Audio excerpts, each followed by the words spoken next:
FBI on all of these transnational gangs.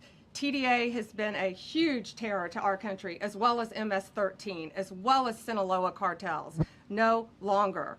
No longer. These injunctions have allowed district court judges to be emperors. They vetoed all of President Trump's power, and they cannot do that.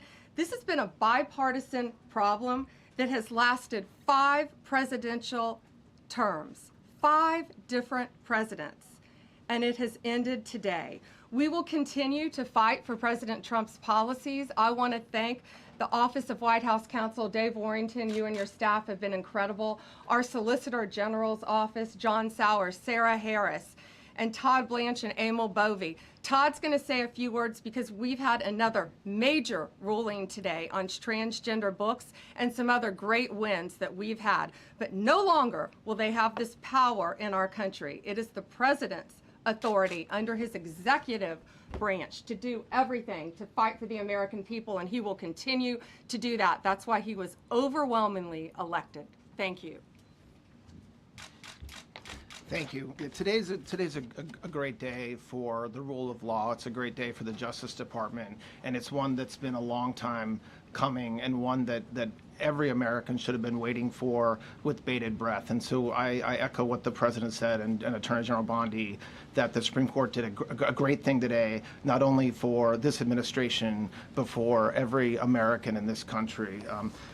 If not for the injunctions case, we would be here talking about another great decision that came down today, the trans books case, which restores parents' rights to decide their child's education. Seems like a basic idea, but it took the Supreme Court to set the record straight, and we thank them for that.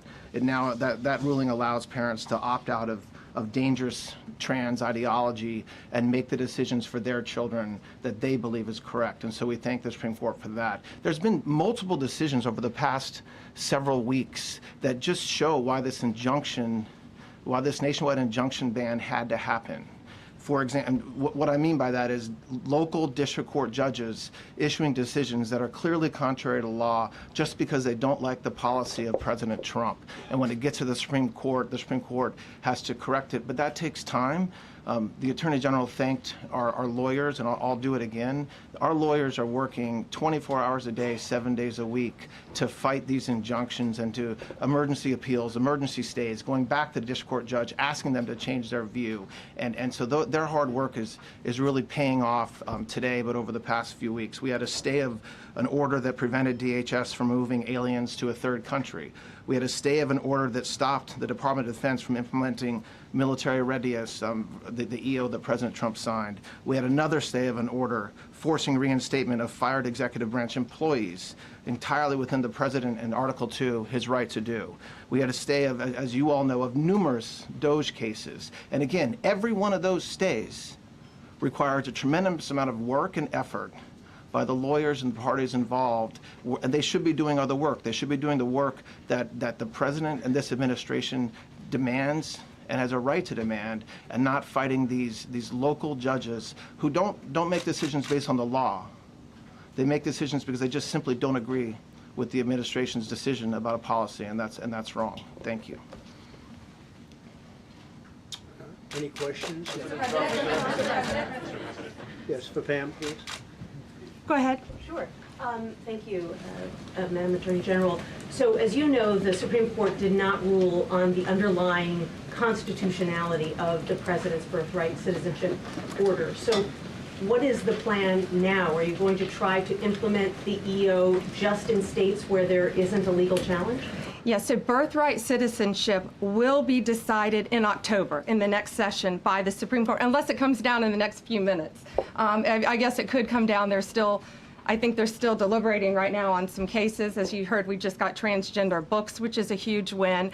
But most likely, that will be decided in October in the next session. However, it indirectly impacts us because, as you correctly pointed out, if there's a birthright citizenship case in Oregon, it will only affect the plaintiff in Oregon, not the entire country. So yes, it's indirectly, but that's pending litigation, and we're waiting on that in the next term. And how concerned are you that the Supreme Court will come back and determine that the executive order is Oh, unconstitutional? we're very confident in the Supreme Court. But again, it's pending litigation, and that will directly be determined in October, but it indirectly impacts every case in this country, and we're thrilled with their decision today. Peter. Madam Attorney General, thank you for being here to take our questions. A couple questions to the both of you. The EO had a 30-day grace period before it goes into effect.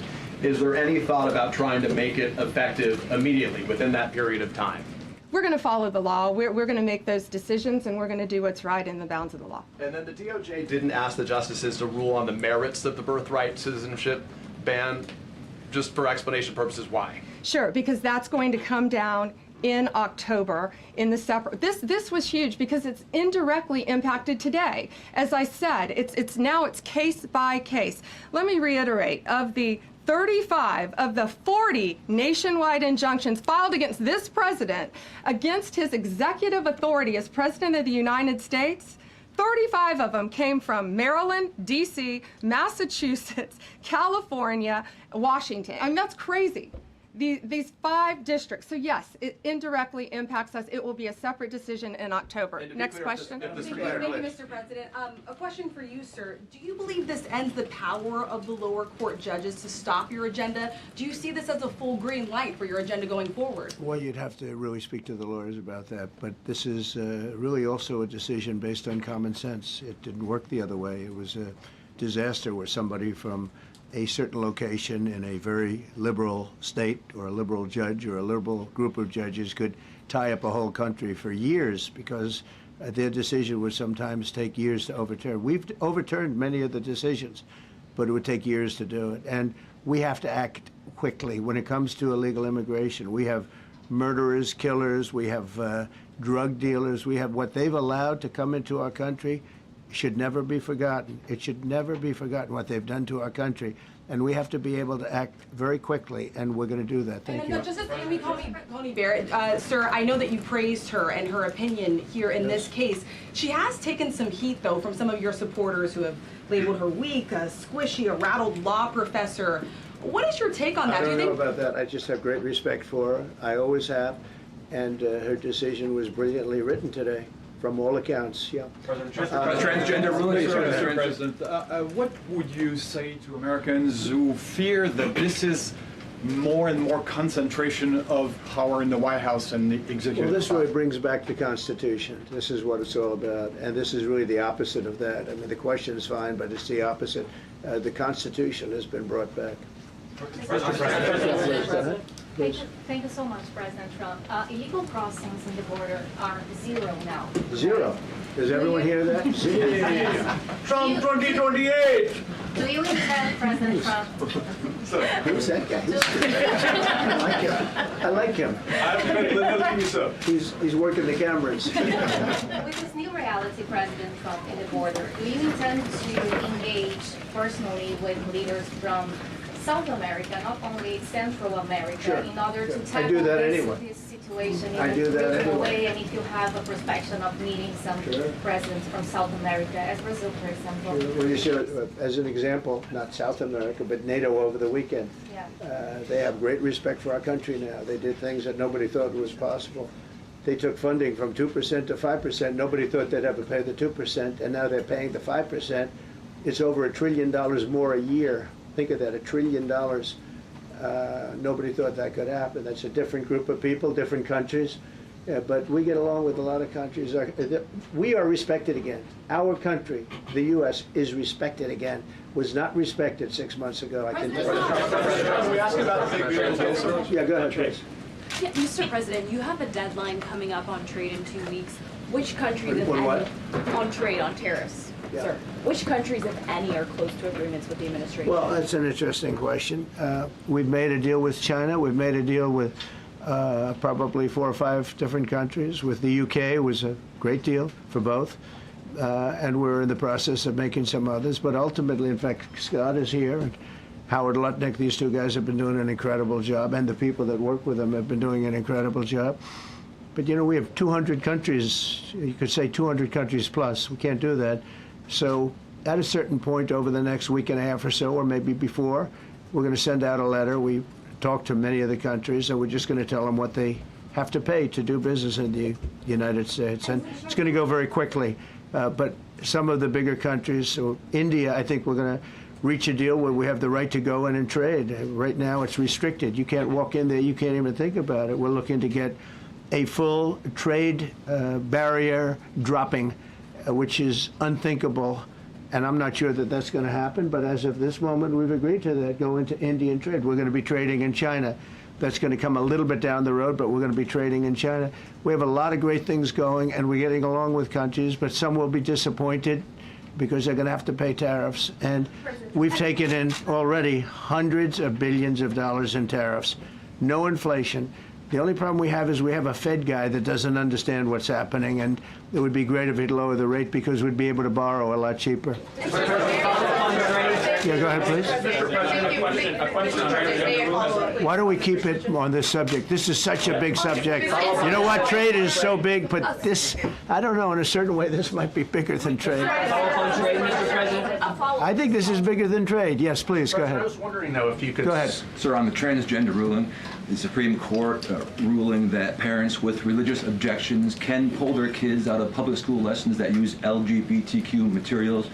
Pam brought it up. Your reaction to that ruling today, sir? I think the ruling was a great ruling, and I think it's a great ruling for parents. It's really a ruling for parents. They lost control of the schools. They lost control of their child. And this is a tremendous victory for parents. And I'm not surprised by it, but I am surprised that it went this far. It took us to bring life back to normal. So it's wonderful. It's parental. And I kept saying, we will give you back your parental rights. They were taken away, and this is a tremendous victory for parents. Yeah. Mr. President, if you look at the back at the last week, it's been extraordinary in terms of the action in the Middle East. You were at The Hague. I'm wondering now, hell of a week, hasn't it? I'm wondering now if you believe that Iran. I'm wondering now, sir, if you believe that Iran has given up its long history of ambitions with nuclear weapons, or what you would like to see from them to prove that they do, and what type of meetings is your administration looking for next week with Iran? So Iran wants to meet. As you know, their sites were obliterated. They're very evil nuclear sites. They were, now has been proven. We had some fake news for a little while. The same people that covered the Hunter Biden laptop was from Russia. The same people that did 3 or 4 other Russia hoax. But on their ambition. No, wait, just listen. They came up with something that delayed the credit that our great pilots and these great what talent that was, and they hit it right down in the spot. 52,000 feet. Think of this dark, no moon, you couldn't see a thing, and they hit the refrigerator door, as they say. That's the size of a target, and overwhelmingly, and it's amazing what was done. We're the only ones that could have done it, and we took out the 2 of the other sites also. In addition to that, we finished them off. That was a very evil intention. I believe that, and again, time will tell, but I don't believe that they're going to go back into nuclear anytime soon. They spent over $1 trillion on nuclear, and they never got it together. And nothing was moved from the site, by the way. To do that is very dangerous. It's very, very heavy material. Those cars were most likely the cars of masons because they were pouring concrete at the top, at the hatch, as you know, the hatch going into the nuclear site. They wanted to reinforce it, and they had some masons there pouring concrete. By the way, that concrete was obliterated. It hit exactly at the concrete. It was, I don't think it had a chance to dry, but everything's down there. It's under millions of tons of rock. Please. Yes. Your administration has said that El Salvador is one of the safest countries in the hemisphere. So why haven't you yet canceled temporary protective status for that country? Was it part of the deal? Well, we'll take a look. We've had a great relationship with El Salvador. They have a fantastic leader. They built a massive prison system. And I don't know exactly why, but it's a hell of a system. And we bring people there, and when they go there, they don't get out. And frankly, when they hear they have to go there, they become very nice people. They become very nice people. It's a tough system, but it's a brilliant system. And it's a system done by a very very good leader. We'll talk about El Salvador. A lot of respect. Yeah, please. Thank you. A question for you and then a question for the Attorney General. As you go into negotiations and talks with Iran, are you demanding not only that there would be no uranium production inside of Iran, but also that Iran would turn over all existing stockpiles of uranium? Well, you know, we're a little early for that, but something like that, yeah, we'll do something like that. Let me say that I've been saying for 25 years, even as a civilian, you cannot let them have a nuclear weapon, and that's what happened. It's been obliterated. It would be years before they could ever get going, and I really think it's probably the last thing. They have to recover from a hell of a tough war. Would you also be demanding that the IAEA have full rights to inspect in Iran? Or somebody, yeah, or somebody that we respect, and then including ourselves. And a question for both the President and the Attorney General. Under birthright citizenship, if this is implemented, who would be tasked with actually vetting citizenship? And how, like, would this be a situation where you have nurses and doctors checking for citizenship of parents, or? This is all pending litigation. It's going to be decided in October by the Supreme Court, and we'll discuss that after the litigation. If you have an undocumented baby, would that baby then be an enforcement priority? The violent criminals in our country are the priority now. Let me put it in perspective. Today marked the 2,711th arrest in our country of TDA members, just TDA. Everyone in this room agrees they are one of the most violent criminal organizations in the world. And the Biden administration let them walk into our country for the last 4 years. 2,711 of them today have been arrested in our country. That is the priority of Donald Trump. That is the priority of this country, of Homeland Security, of all of our lawyers, of FBI. That's the priority. That will be discussed in October when the Supreme Court hopefully rules in our favor, and we're very confident of that. But you should all feel safer now that President Trump can deport all of these gangs, and not one district court judge can think they're an emperor over this administration and his executive powers, and why the people of the United States elected him. I just might add one thing, and you know, they used birthright citizenship, some of the worst people, some of the cartels, to get people into our country, just so you know.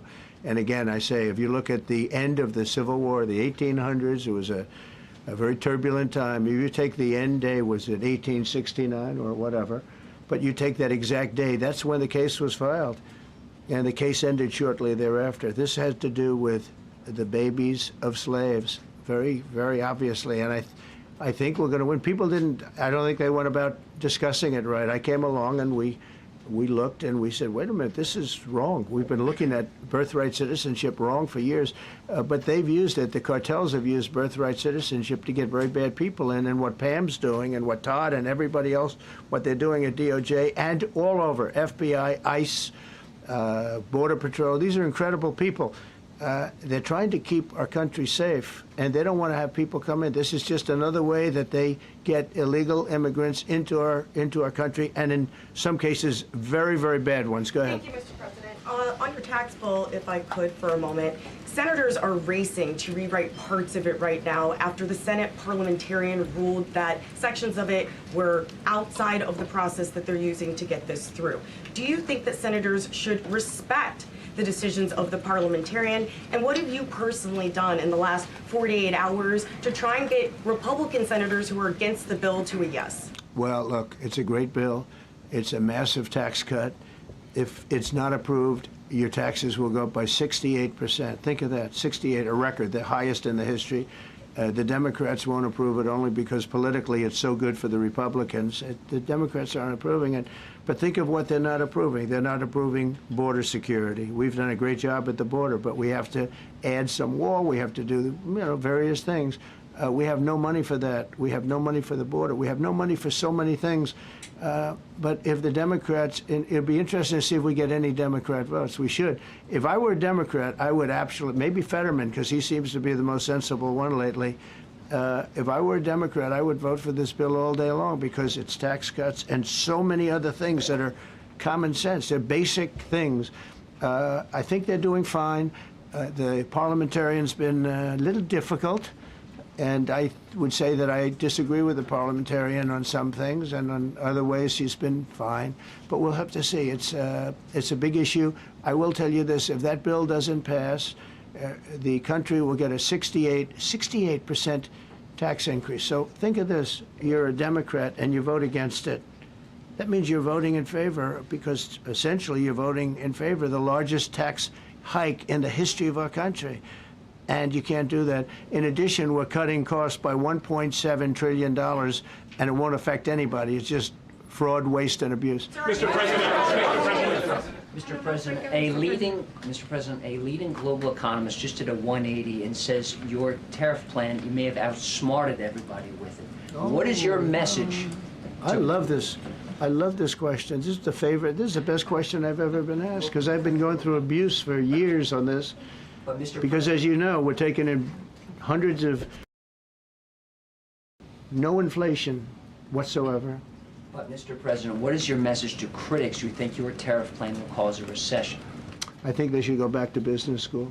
It's so obvious. It's so obvious. I mean, we're taking in billions and billions of dollars from China and a lot of other countries. We took in, I had a call from somebody in the House, and a high official. Sir, we have a problem. We don't know what to do. The books are a mess. I said, what do you mean by the books? The books, the money coming in. It's so terrible. I figured, oh boy, what's this? I don't like this question. I said, so what seems? There's so much money coming in, and there must be some kind of an accounting mistake, because we have hundreds of billions of dollars more money than we thought. I said, do me a favor, go check call me back. You have to call me back. Check the tariff column. He calls me back 2 hours later, says, you're right. We took in $88 billion in tariffs. They have so much money coming in. But more important than the money coming in, we have companies coming in, factories coming in, auto plants being built. AI is being built here instead of being built all over Europe and Asia. We have all of it. We have over $15 trillion, just about, Scott. I think we're right about that number. We went to Saudi Arabia. We went to Qatar, we went to UAE, very smart people, very smart leaders, great leaders, and we took in $5.1 trillion just there. Without the tariffs, I mean, they also liked a thing called November 5th, November 6th, and November 7th. That was a very good little period of time. It's called the presidential election. You know, you used to have one-day election, now you have it go over it, but even if you just took that little period, because it was pretty obvious it was going to be a landslide, and they like that, but they love the tariffs. I had Texas Instruments come in the other day, big company, and he said, we're putting in $60 billion into new plants and new equipment, new everything. Sir, you're going to keep the tariffs, aren't you? Because if I ever took the tariffs off, and we are going to absolutely keep it. And they're worried that somebody that, like this communist from New York, someday gets elected. I can't believe that's happening. That's a terrible thing for our country, by the way. He's a communist. We're going to go to a communistic state. That's so bad for New York. But the rest of the country is revolting against it. But if somebody got elected, they're afraid that if this was taken off, well, we're going to guarantee it's never going to be taken off. And again, we're taking in think of this, hundreds of billions of dollars. And they were all confused because they've never seen this before. You know, it's always the other way. We don't have enough money. So much money is coming in at levels that nobody's ever seen. But most importantly, we have factories being built, car plants being built, companies moving to our country like never before. If you look at $15 trillion, and that's only in a few months, you know, I haven't been here that long. Presidents, like the last one, was a disaster. He's the worst president in the history of our country, by the way. What he did on our border can never, ever be forgotten. To me, that's the worst of all the things, and he's done some terrible things, grossly incompetent. Nobody knew it was him, because I don't think it was him. I think it was whoever was controlling the auto pen. But our country is doing great. And those leaders and other leaders, I just left, as you know, a large group of the most highly respected people. And that includes big countries. When you look at Germany and France and Spain, although Spain didn't come through, but they will. By the way, guaranteed they will. That was the only country that sort of tried to hold back on putting up the money. But just so you know, they said, it's unbelievable what's happened to the USA. You were a dead country. We didn't respect the country, the leader. You were dead as a doornail. One said to me, you went from being a dead country, you are right now the hottest country anywhere in the world. The whole world is talking about the USA, and everybody wants a part of it, and they're pouring into our country, and you're going to see those numbers. Thank you for that question.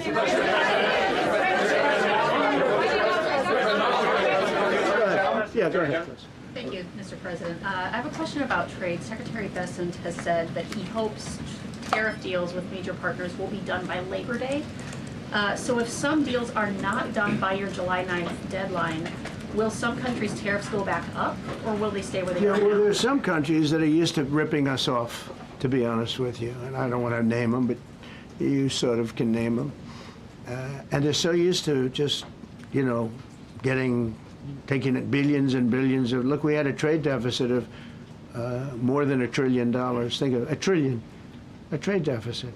That's because nobody cared. We cared a lot when, I took in hundreds of billions of dollars in tariff. We had the greatest economy in history up until now. I think we're going to blow it away.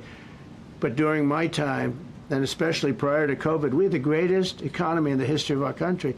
I think we're going to blow it away now based on the kind of numbers that we're seeing. But some countries are very angry because they've been ripping us off for years.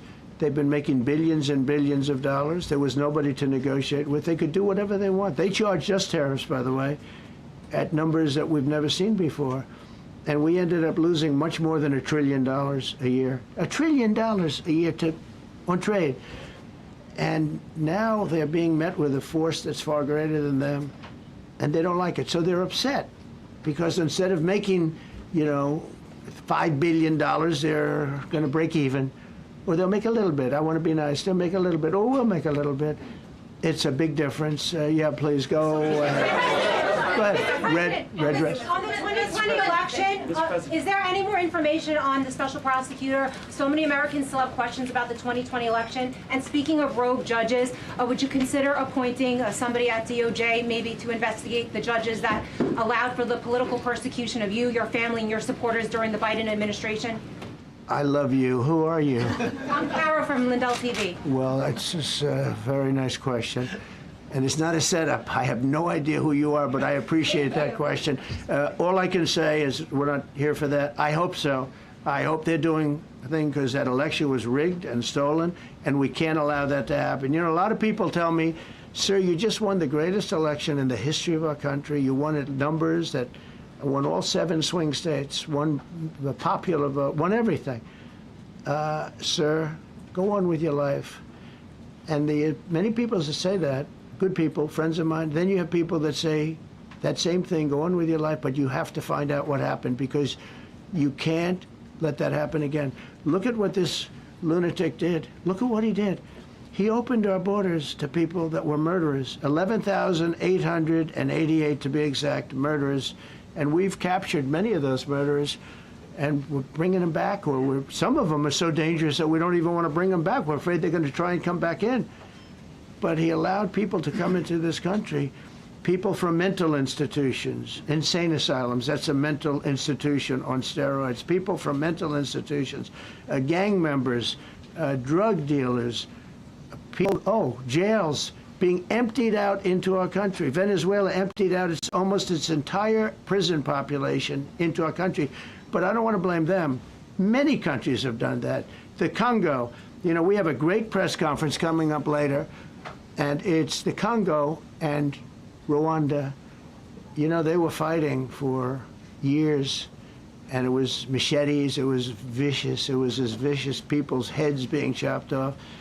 And I have a man who's very good in that part of the world, very smart, and put them together, and we're signing a peace treaty today. First time in many years they're going to have peace, and it's a big deal. We talk about Russia, and we're working that one. President Putin called up and he said, I'd love to help you with Iran. I said, do me a favor. I'll handle Iran. Help me with Russia. We got to get that one settled. And I think something's going to happen there. But we did some great work. India and Pakistan. That was going to be maybe nuclear. We did that. We did a lot of work. I don't know if there's ever been a president that's done much more. Serbia, Kosovo was going to go at it. Going to be a big war. I said, you go at it. There's no trade with the United States. They said, well, maybe we won't go at it. That's what happened with India and Pakistan. I was negotiating with both of them, and I said to Scott, I said to Howard, cancel all deals with India and Pakistan. They're not trading with us because they're in a war. They called back, what do we do? I said, look, you want to have trade with the United States, it's great.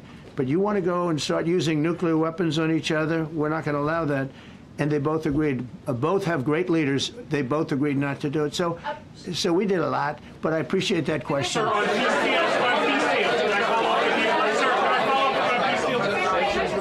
Thank you so much. Thank you, Mr. Orange. President. Thank you, Mr. President.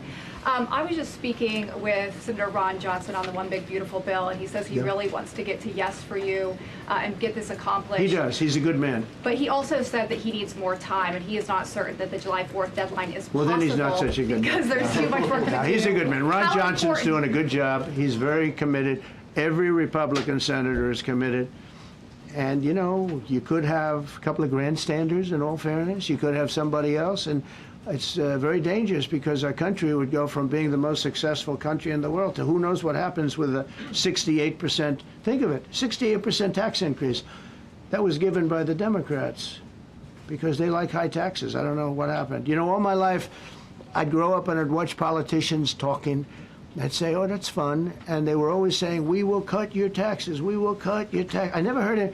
They say, we will raise your taxes. And they elect people like this guy in New York that maybe has a chance. I find it hard to believe, but he maybe has a chance. They want to raise your taxes. So they want to see a 68% tax increase.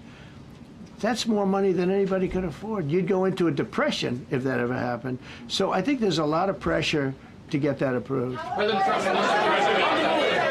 important is the July 4th deadline to you? If the It's important. It's not deadline's the end till all. August? It can go longer, but we'd like to get it done by that time, if possible. And look, we have a lot of very committed people, and they feel very strongly about a subjects that you're not even thinking about that are important to Republicans. The problem we have is that it's a great bill. It's a popular bill, but we'll get no Democrats only because they don't want to vote for Trump. If that bill was their bill, oh, they would be so happy. It's so great for our military. It's great for everything. And they would normally vote, but because their hatred of Trump, they have Trump derangement syndrome at levels never seen before. And instead of voting for a tax cut, they're voting for a tax increase of 68%. They're voting to destroy Social Security, destroy Medicare, and destroy Medicaid. And we're voting to make them perfect and to make them better, make them stronger and better. They're going to destroy Medicaid, and they're going to destroy Medicare, and Social Security will follow. If you vote for the Democrats, you're dead on those three things.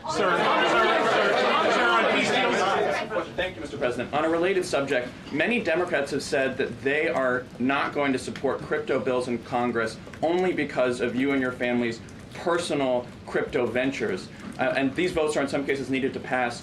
Are you open to the idea of pulling away from your personal crypto ventures just for the next few years if that helps get these crypto bills passed in the next few months? Well, it's a very funny thing, crypto. So I became a fan of crypto, and to me it's an industry. I view it as an industry, and I'm president. And if we didn't have it, China would, or somebody else would, but most likely China. China would love to.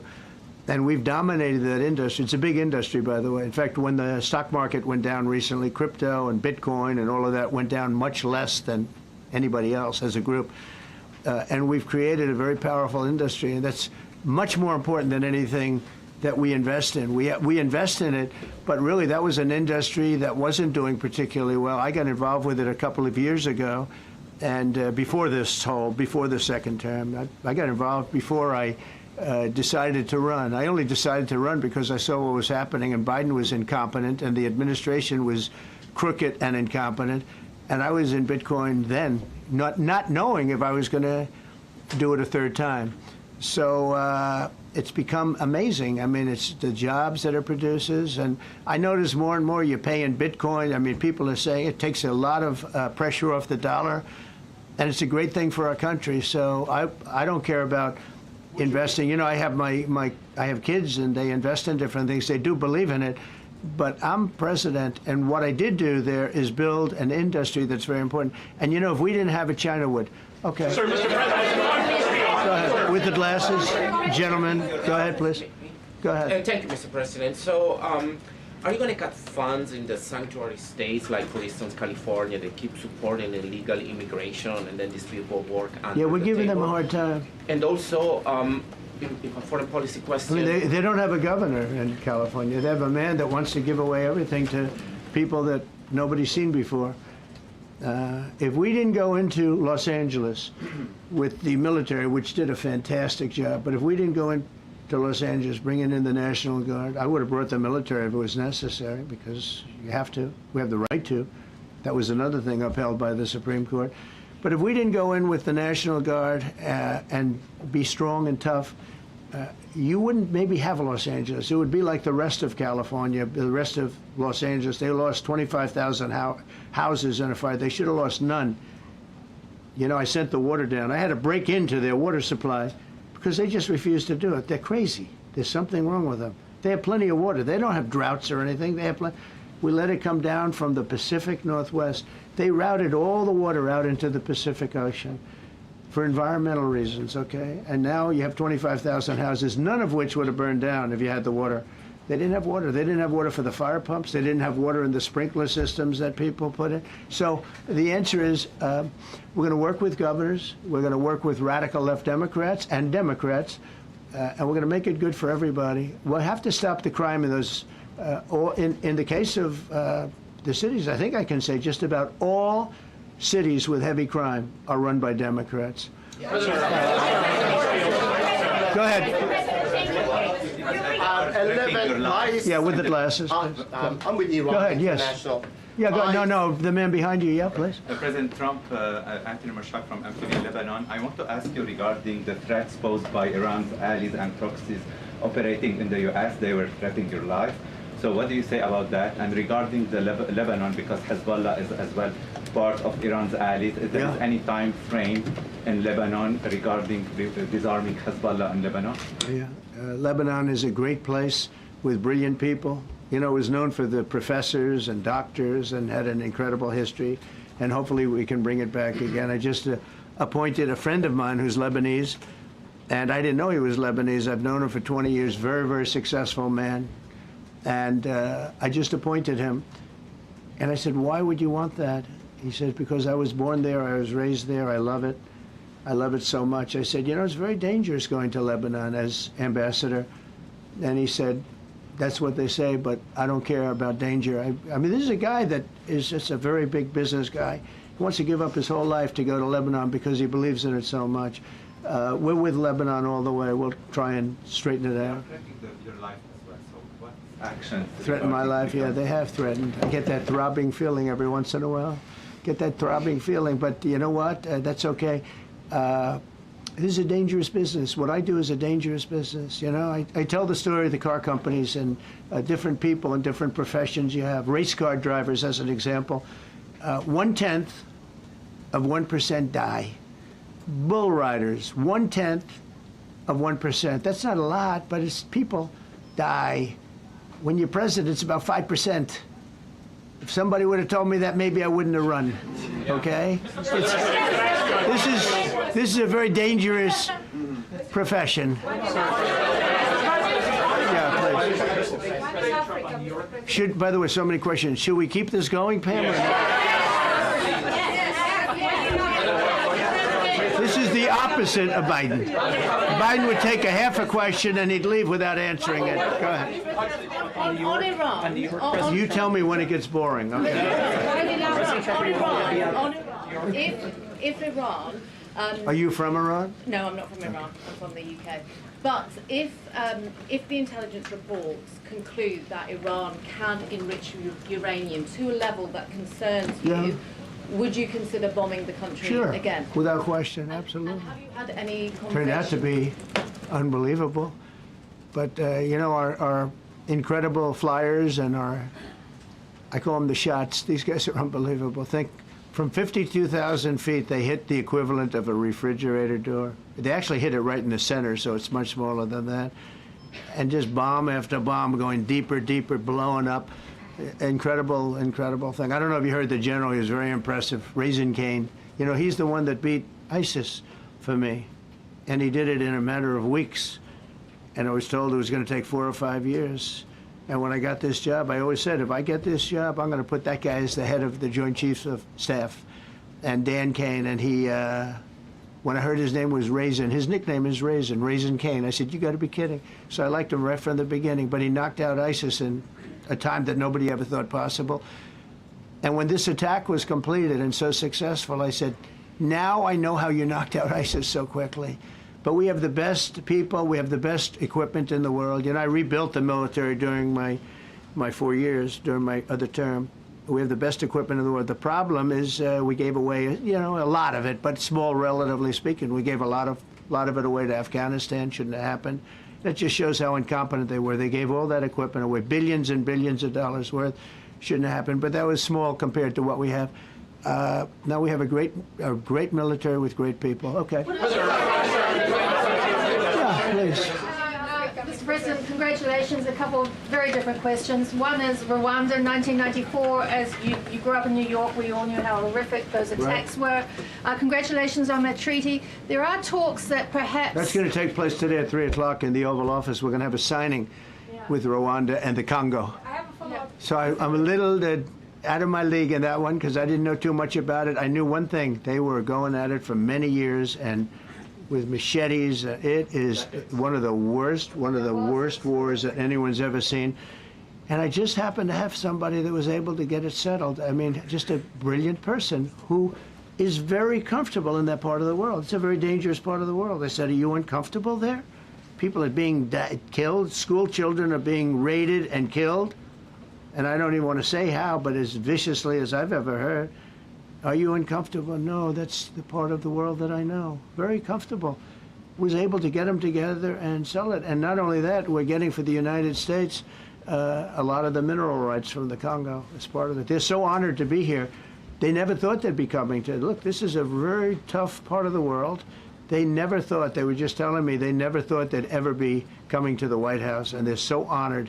And so we're going to give them a great big reception. But that's after many years of fighting. It's a great thing. That's at 3 o'clock, I believe.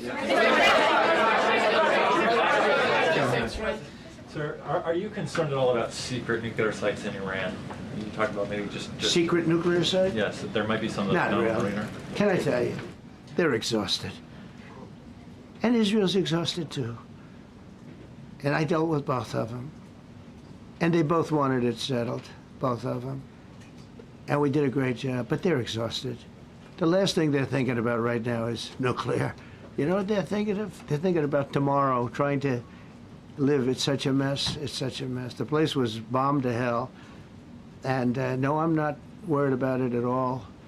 And I'm putting out a little statement. I'm going to respond to the Ayatollah's statement yesterday that we won the war. Oh, God, we won the war. And I said, look, you're a man of great faith, a man who's highly respected in his country. You have to tell the truth. You got beat to hell. And Israel was beat up too. They were both beat up. And it was a great time to end it. It was quick. They got the hate out. There was a lot of hate, a lot of hate. It would be great if they didn't have that hate. But the last thing they're thinking about is nuclear weapons right now. Please. Thank you, Mr. President. Iris Tao with NTD Research Media with the Epoch Times. Thank you so much for doing this. It's very refreshing for all of us here, It's a good group. in this room. It's refreshing. Very refreshing. Yes, we haven't had this in, for the past I understand what you mean. So thank you so much for coming out here. Other than Caroline's done a great job. Right? Yes, sure. You're referring to the past administration, Yes, not to yes. Caroline, right? Yes. Back to the ruling today, if you don't mind. So you have always talked about winning for the American people. Right. How do you think today's ruling will enable you to further deliver for American families and workers across the country, not only when it comes to immigration, but also when it comes to trade, energy? What actions are most eager to move forward Well, I think now? taking power away from these absolutely crazy radical left judges is a tremendous, this is such a big day. This is such a big day. It's like, it's sort of sad because we're doing the signing at 3 o'clock, and this may very well dominate the signing of a big war that was going on and really affecting the continent of, think of it, the entire continent of Africa was being affected. And we're settling that war today, and this will probably be a headline. But this is a very big moment, and it gives power back to people that should have it, including Congress, including the presidency. And it only takes bad power away from judges. It really doesn't take power. It takes bad power, sick power, and unfair power. And it's really going to be, this is a very monumental decision. Yeah, please. Yes, President, thank you very much. On July 9th, is that July 9th date set for tariffs to snap No. back? Or could there be a... We can do whatever we want. We could extend it. We could make it shorter. I'd like to make it shorter. I'd like to just send letters out to everybody. Congratulations, you're paying 25%. He doesn't want, he's a much nicer person than I am. Go ahead, do you finish it up? Who are you considering for the Federal Reserve then? And are you speeding up that process? I see Secretary... Oh, he's terrible. He's terrible. I mean, I have a list of things. We're like 38 on the list. We pay, you know, Cameroon and different places are paying the same as us. Because, you know, you have somebody sets a rate at 4% or 4.5%. It's hard to go out and say we should be paying 1% when you have your so-called experts doing that. And the sad part is, you know, as per the question that you asked about tariffs, we've had the tariffs and we have less inflation than we had before. What we have is a hell of a lot more money, a hell of a lot more income, and we shouldn't be paying a rate like that. In other words, when we pay a rate, I'll tell you, each point is the equivalent of $300 billion. So if we had it down 3 points, because I think we should be at 1, you have Switzerland is at 0.25, in other words, 25% of 1%. And they're the #1 right now, but we should be the #1. And soon you're going to have, I think, you're going to have where the people will pay will pay, like we had a few years ago, where you put up money, you loan money, and I mean, you actually, instead of paying, you get paid. I love that. I don't know if it's any good, but I love it, where you put up money and you get paid. But we should be in a category, so we should be at the top of the list, not toward the bottom of the list. But we have a man who's not a smart man, and he probably has Trump derangement syndrome. And he's just not a smart person. What he's doing, though, he's hurting us for years to come. Because if we borrow money at 2 points higher than we should be paying, that's $600 billion. Wouldn't you say those numbers are about right, Scott? So it's 2 points would be about 600, actually more than that, but about $600 billion. All because the guy doesn't want to lower the rates. He's doing the service, a very disservice. And then he goes up and talks about, I'd like to see costs come down. You know, he gets up and he does his little thing for 5 minutes, and he goes out and he goes back to the beach. He goes, I'd like to see costs come down. Well, he could lower the interest cost by $900 billion a year. All he has to do is lower rates. And everybody's saying, I was watching some of the business shows today, and they're saying, you know, Trump's right. He should really be cutting. The country's doing well. We have no inflation. Now, despite him, we're doing great. But if we got the rates down, we would be a rocket ship. So I think that'll be it. And I just want to thank everybody. This is a really big day. We've had a big week. You know, we've had a big week. We've had a lot of victories this week. NATO was a tremendous victory. The war was a tremendous. Look, we were talking about this for 30 years, about Iran being nuclear. And all I said is it will not be nuclear, and it's not going to be nuclear. And you know, I want to give credit to a lot of people, and most importantly to our great military. Boy, they put out that fire. Once that happened, once those bombs got dropped, that war was over. That war was over. But I just want to compliment them. Incredible. The general and all of his generals. Pete Hegseth was great. They were. And now I want to compliment Pam. A lot of genius went into this. You know, people, if you don't say it exactly right, if the Supreme Court doesn't get it because it's incorrectly spoken about, and that happens. A lot of cases are lost because they don't say the right words. But I want to correct. She's going to go down as a great attorney general. I may change my mind about that. I don't know. Maybe someday I'll have call and say I was only kidding. She's going to go down as a great attorney general. This was a tremendous win, and we've had tremendous wins, but this was a tremendous win today. So I just want to congratulate you and Todd and your whole staff. Very brilliant people, and we can't forget John Sauer. That's right. Who is with. There's a medical emergency within his family, so he's taking care of that, and we said absolutely. So I just want to thank everybody very much. Thank you. Jeff Bezos on his wedding weekend. Thank you, Mr. President. Thank you, sir.